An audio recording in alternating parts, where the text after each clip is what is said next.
Assalamualaikum warahmatullahi wabarakatuh. Saya Dial Farel Aslam, mahasiswa Ilmu Pemerintahan Fakultas Ilmu Sosial dan Ilmu Politik Universitas Jambi dengan nomor induk mahasiswa H1A117074 akan mempresentasikan artikel yang telah saya dan kelompok saya buat untuk mata kuliah Kapita Selekta Ilmu Pemerintahan. Langsung saja kita mulai presentasinya.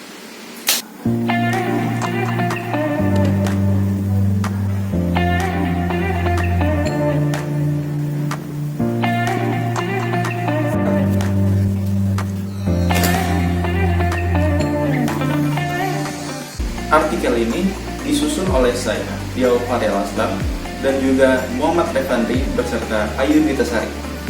Artikel ini berjudul Analisis Kebijakan Pembangunan Kawasan Wisata Danau Sipin terhadap Sistem Sosial Masyarakat Sekitar. Artikel dengan 12 halaman ini disusun dengan metodologi penelitian studi literatur.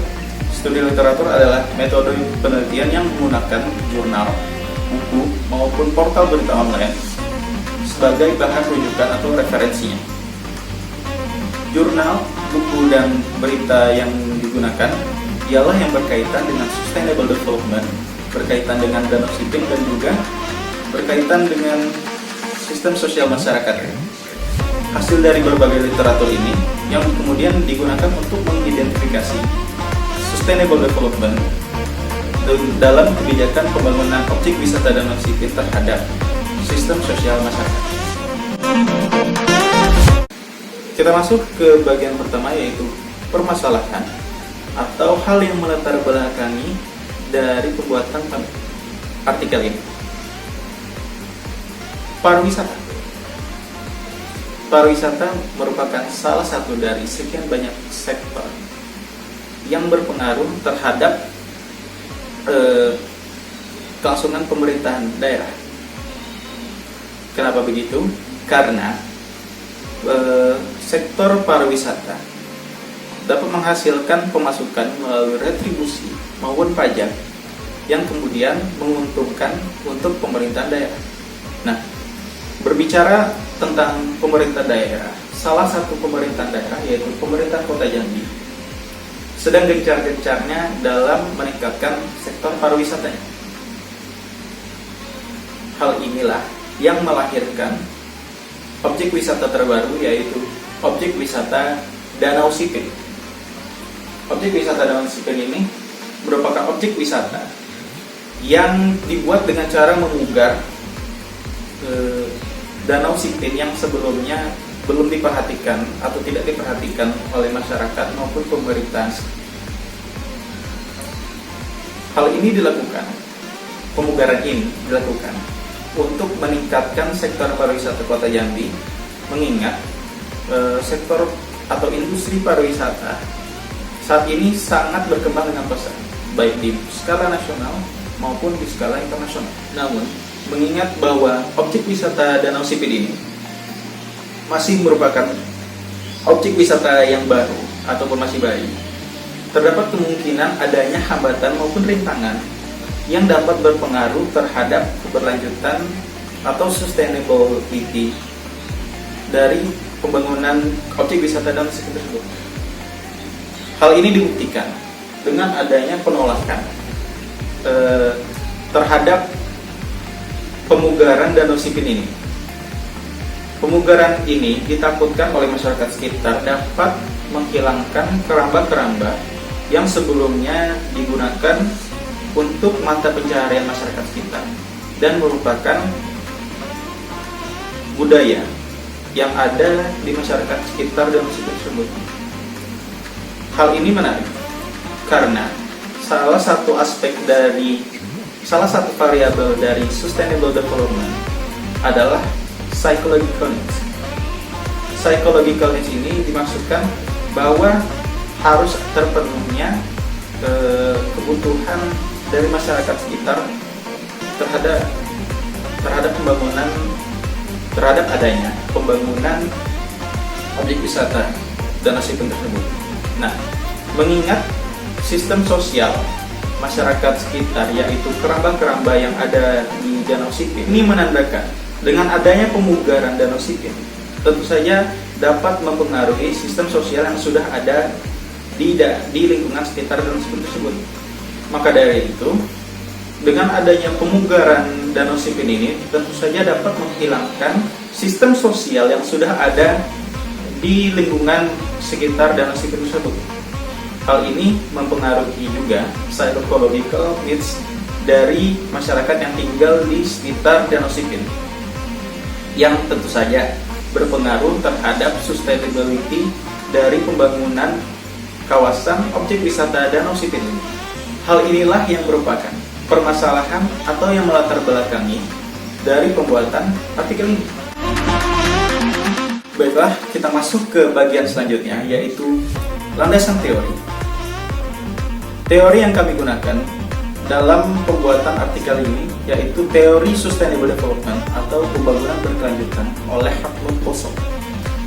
Hartmut Bossel mengatakan bahwa societies and their environment change, technologies and then culture change, values and aspiration change, and a sustainable development and a sustainable society must allow and sustain such change. So, sustainable development must allow continuous, viable, and vigorous development. Mengapa kami mengambil teori tersebut? Karena sebelumnya sudah saya bahas bahwa permasalahan dari Danau Sipin ini ialah masyarakatnya menolak adanya pemugaran ataupun pembuatan objek wisata Danau Sipin karena ditakutkan menghilangkan keramba-keramba yang merupakan sistem sosial dari masyarakat tersebut.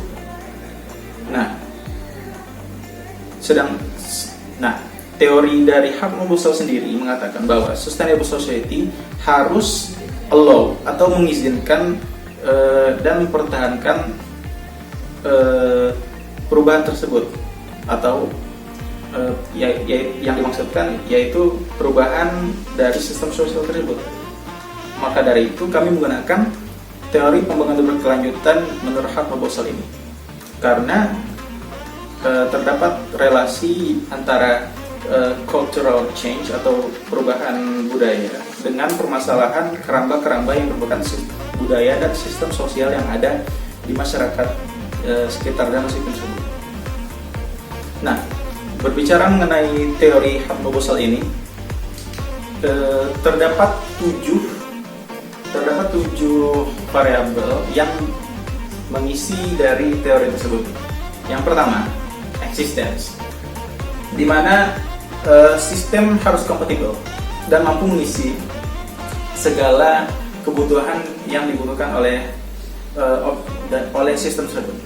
Kemudian effectiveness, di mana setelah sistemnya dapat terpenuhi, maka harus seimbang dan dapat bertahan dalam normal environment state. Kemudian aspek ketiga yaitu freedom of action, di mana sistem harus mampu mengatasi masalah yang terjadi secara tiba-tiba. Kemudian security yaitu sistem harus mampu melindungi dirinya dari kerusakan yang terjadi dari variabilitas lingkungan. Kemudian adaptability, di mana sistem harus dapat belajar, beradaptasi dan mengatur diri sendiri atau self-organize sehingga dapat bertahan dalam variabilitas lingkungan. Kemudian coexistence, di mana sistem harus dapat memodifikasi dalam rangka beradaptasi. Dan yang terakhir adalah aspek psychological needs, di mana sistem harus memenuhi kebutuhan psikologi yang ada dalam sistem. Nah, dari tujuh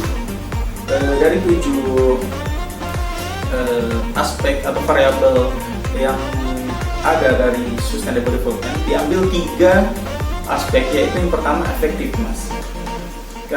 Kebijakan harus mampu bertahan dalam environment state. Nah, kebijakan wisata Danau Sipin dapat terhambat dengan norma environment state, di mana masyarakat di sekitarnya masih menggunakan keramba-keramba yang merupakan sistem sosial dari masyarakat sekitarnya. Adanya penggunaan tersebut mengakibatkan penolakan yang berpotensi menghilangkan budaya mereka, sehingga dapat berpengaruh terhadap sustainable development. Kemudian psychological needs, di mana sistem harus menunjukkan bahwa masyarakat sudah terpenuhi kebutuhan psikologinya. Nah, adanya penolakan tentu saja menandakan bahwa bukan pemugaran ataupun pembuatan objek wisata yang dibutuhkan oleh masyarakat sekitarnya. Kemudian adaptability, di mana kebijakan Danau Sipin seharusnya mampu belajar, beradaptasi dan self-organize terhadap berbagai kendala yang muncul dan mempertahankan budaya yang sudah ada.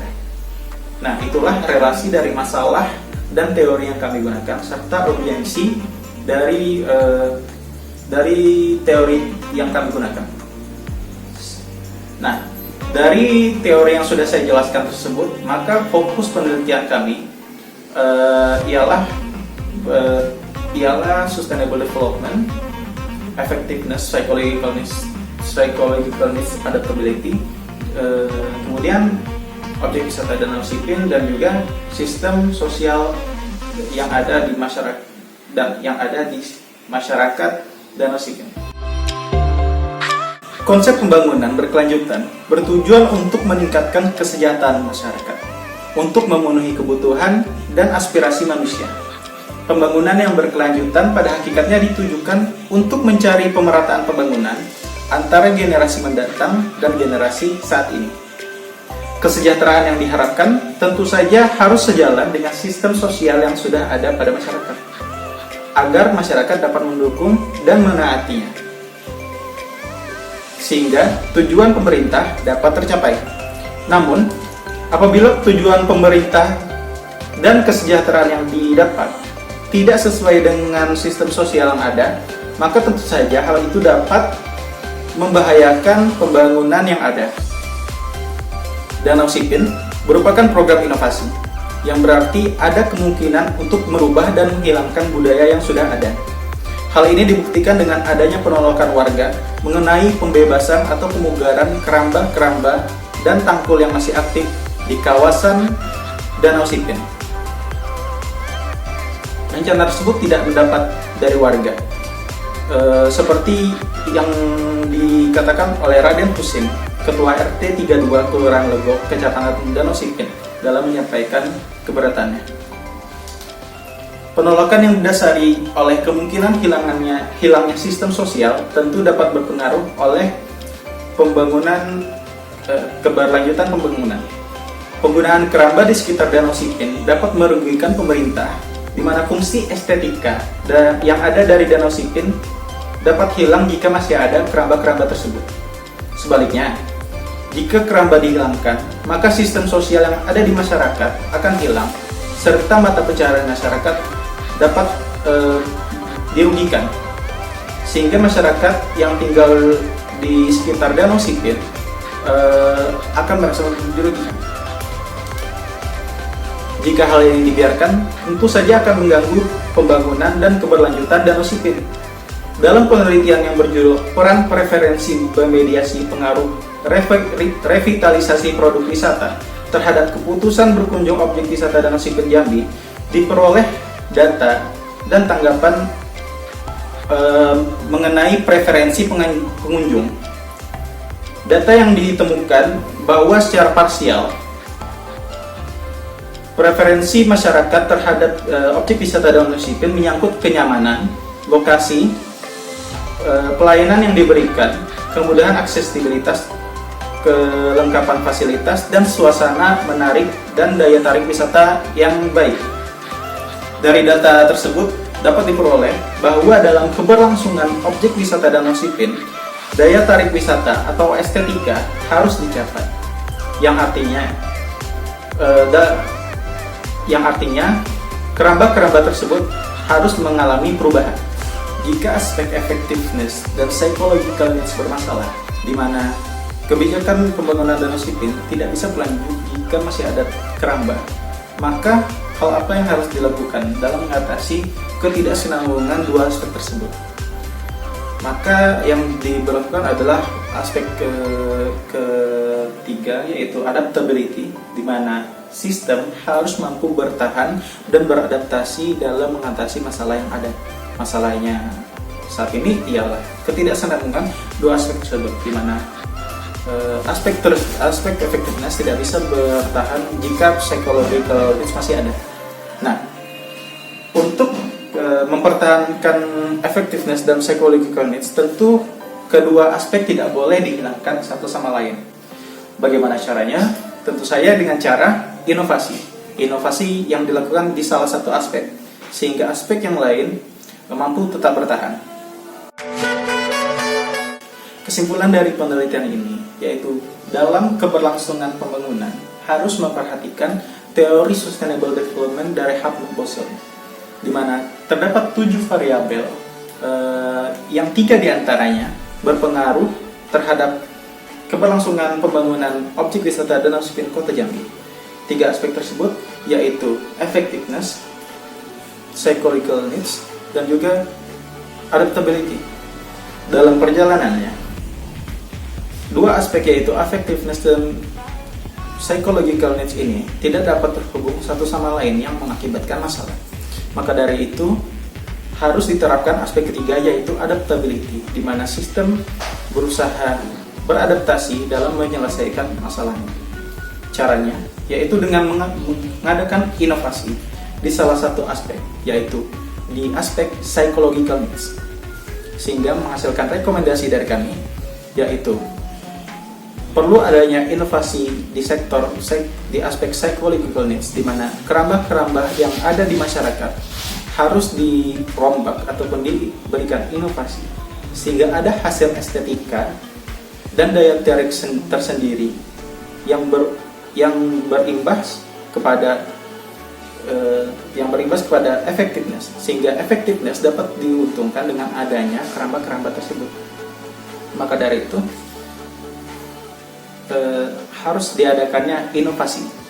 Kemudian perlu adanya tindakan dari pemerintah untuk mengedukasi masyarakatnya dan juga menggunakan berbagai pendekatan untuk menjelaskan tentang inovasi dan edukasi terhadap objek wisata Danau Sipin Kota Jambi ini.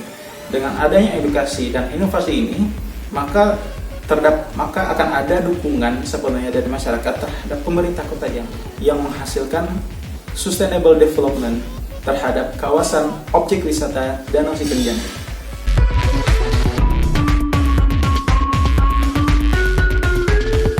Sekian video presentasi tugas mata kuliah Kapita Selekta Ilmu Pemerintahan. Mohon maaf jika terdapat banyak kesalahan. Saya akhiri dengan wassalamualaikum warahmatullahi wabarakatuh.